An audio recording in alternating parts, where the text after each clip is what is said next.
You know, the beauty of doing this work online and traveling around and working with schools and helping teachers is you get to look back and reflect on where you could have maybe done better, could have worked smarter instead of harder, and just have had more peace in the work that you're doing than you did.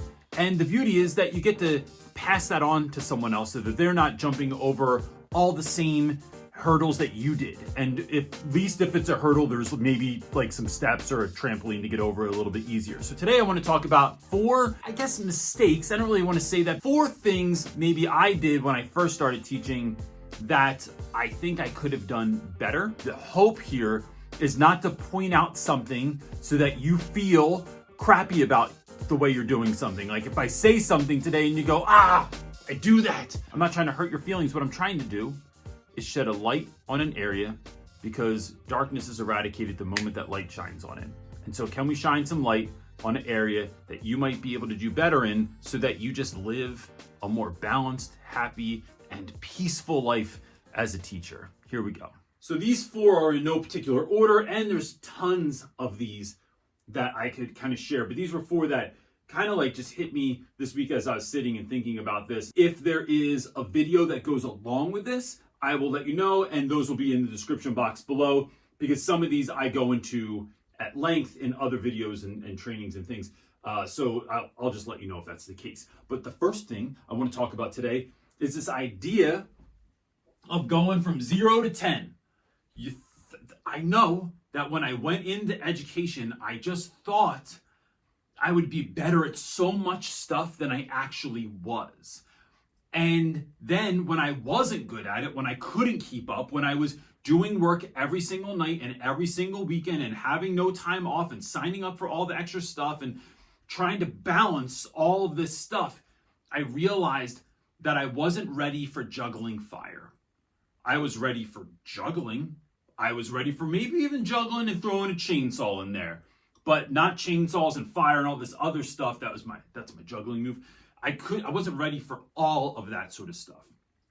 So it is, to me, instead of when I realized that I couldn't do all of these things, that it was not beating myself up, but coming up with a plan to win. And I call this, and I stole this from somewhere. I can't remember where I got it from, but this is not my original wording. It's rigging the game to win. And it's something that I do, I do it every time I have a major goal that I want to have like win in my life, right? So you've heard me talk about before, in 2019, I ran 403 consecutive days without missing a day. But the minimum was only a mile. And that was doable for me, right? So some of you are like, oh my gosh, get the heck out of here. And I understand that, because I could not run a mile when I started running. It was only to run a mile every day. That was something that was doable. It was still hard to do every day, but it was a doable amount of distance that if it was a lightning storm, if it was hailing, if I was stuck in the airport, I could get it done. The same thing here. Instead of looking at your whole day, it's looking at, can you rock your first 10 minutes? Can you lock that down? Can I lock down a little bit of my grading? So we have videos. I talk about the first 10 minutes. I talk about how to hack your grading. I'm going to put those videos in the description below should you want to go further, if those are 2 that really are hitting you. But it is that idea of figuring out small wins that I can compound over time. Tony Robbins says that most people overestimate what they can do in a year, but they underestimate what they can do in 2 to 3 decades. Now, I'm not saying like I don't have time to wait 2 to 3 decades to become a good teacher, but I do think that thinking about what you can do in a few weeks, a few months, or a few years. Some things are going to take time, like lessons you do it once, then you're not going to do it again until next year. So that does take a few years to sometimes find that flow, but it's figuring out these small wins that you can make, and then knowing that we are in what Simon Sinek calls the infinite game. You will be getting better, hopefully, till the day you're no longer living. And so you want to keep that mindset in your head that This is not something I should be good at right away. This is something that I will grow into. I'm constantly growing into the better version of myself, the better teacher, in this case, for the rest of my career. The second thing is hanging with the wrong people. All right, so there is a quote that is connected with Jim Rohn, although I'm not sure if Jim Rohn originally came up with it. Jim Rohn says that you're the average of the 5 people you spend the most time with. Now, I'm not sure if that's completely true, because the people I spend the most time with are my wife and my 2 kids. And I don't know that I'm the average of them. I mean, they're 14 and 16. That would mean I'm a lot moodier than I actually am in real life, and that's not true. So, however, I do think it's interesting, and I think it's very interesting at school. I found a study that I thought was because I think about this a lot. I really think about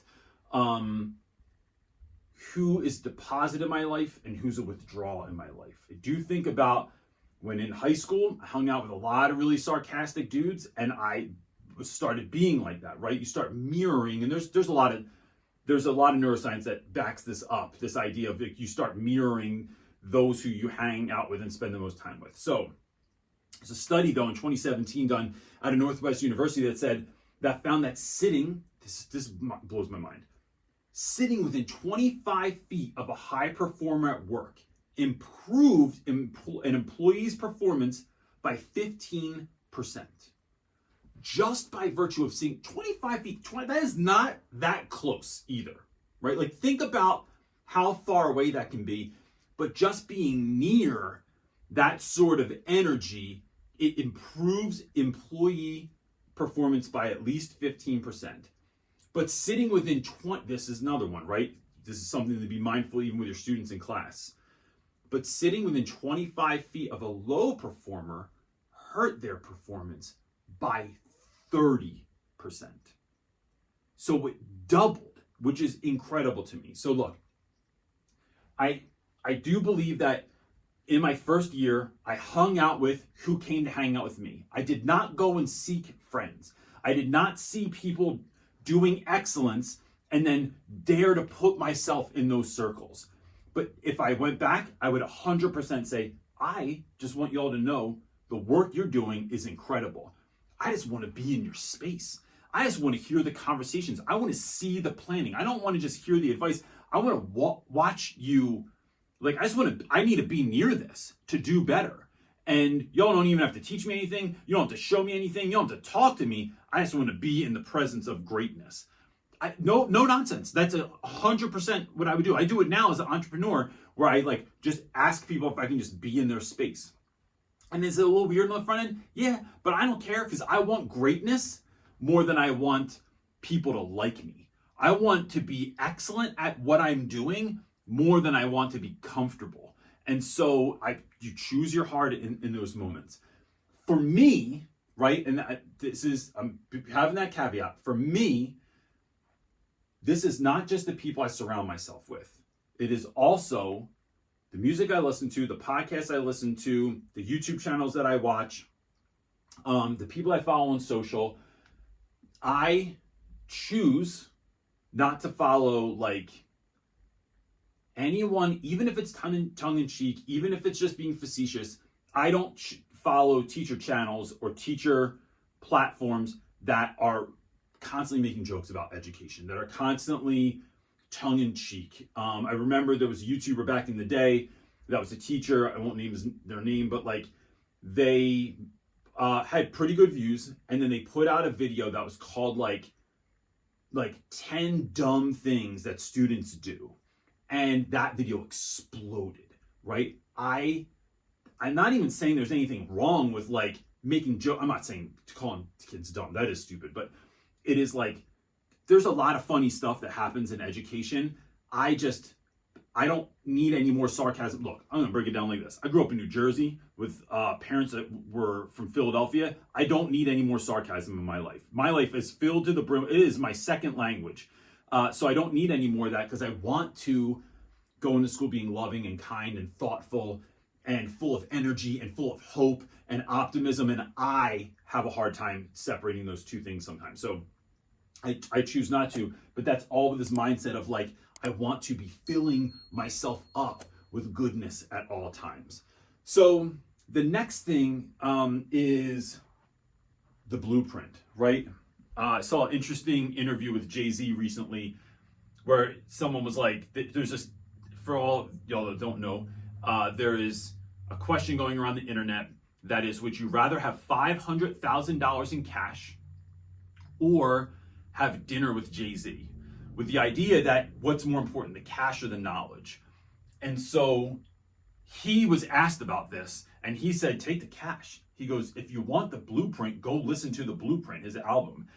And so it is, for me, it is having that mentor, that the blueprint comes from some sort of mentor. Now, some of you have this in school. Some of you do not. The situation you're in is not your fault, but I'll tell you what, you getting out of it is your responsibility. So what does that mean, right? For you just feel like it just put it on your heart, like it shot you with an arrow. This to me, student teaching, incredible mentor. First year teaching, I was assigned a mentor. I met with him for 10 minutes before the beginning of the school year. He came in for I still remember this, 5 minutes for the beginning of a lesson one time. I never heard from him again. That was it, man. And I know, I'm going to keep it 100% real with you, I've been that mentor to people. I get so busy with everything that's going on. I sign up sometimes for more things than I used to. I really try to not do this now. Sign up for too many things. But it's, now I know that in all things I do, I get a mentor, right? So for finances, for building my business, for when it was becoming a better teacher, becoming a better YouTuber, it is signing up for the classes, signing up for the courses, signing up for the mentorship, signing up for the coaching, because all I know is that this is going to help me to get to 10 faster. I do not want to take the long way around. I do not want to, it's like I'm trying to figure out a cake when there's already a recipe. Like I get more credit for figuring out on my own. No, you don't. What you want is student success. The faster I can get students to success, the better my job is, the better my day is. So it is for me, whether that is signing up for courses, signing up for mentoring, signing up for professional development opportunities within your district or out of your district.